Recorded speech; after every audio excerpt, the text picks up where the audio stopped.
use a general formula to represent the infinite solutions to this equation, such that n is an integer. Okay, so basically they're asking us to solve this. So since this one only has cosines in here, you may want to think of it like this. So the most important thing about solving quadratics, that some of you, I've said this many times, but some of you still have not let this sink in. I think it's because when you see quadratic, you just assume you probably did a little bit of this in Algebra 1, you did a lot of it in Algebra 2, and you think that you're in good shape there. But if you don't know that quadratics have to be set equal to 0, always, then you're going to be confused and have trouble finishing these questions. So, looks like this would be how this guy factors. So, those first couple steps would be this first couple steps. Subtract the 1 over, so it's set equal to 0. Factor it.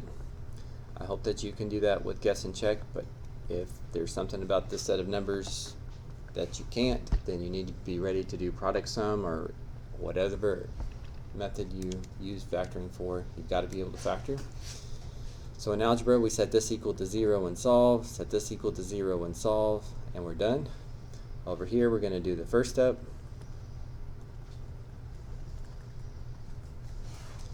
But we're not quite finished. I know what cosine theta equals, but I really want to know what theta equals. So the 2 additional steps for trig is you're going to have to identify everywhere where cosine is 1.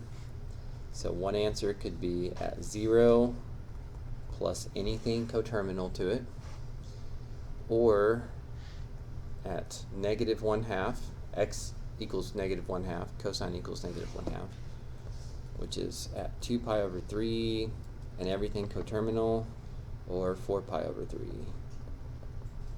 plus everything coterminal. So that would be perfectly acceptable.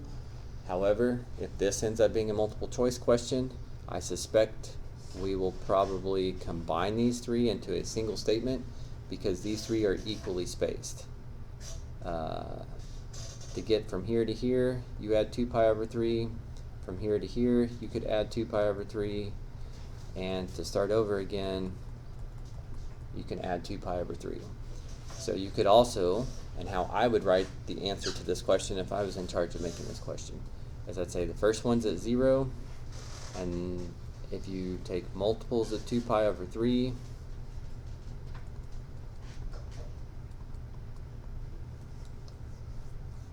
then you get your answer.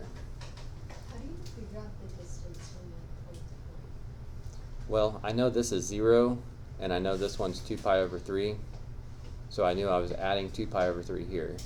And if this is 2 pi over 3 and this is 4 pi over 3, same thing, add 2. And 4 pi over 3 plus 2 more pi over 3s would give you 6 pi over 3. But 6 pi over 3 reduces to 2 pi. So I'm just doing that addition in my head.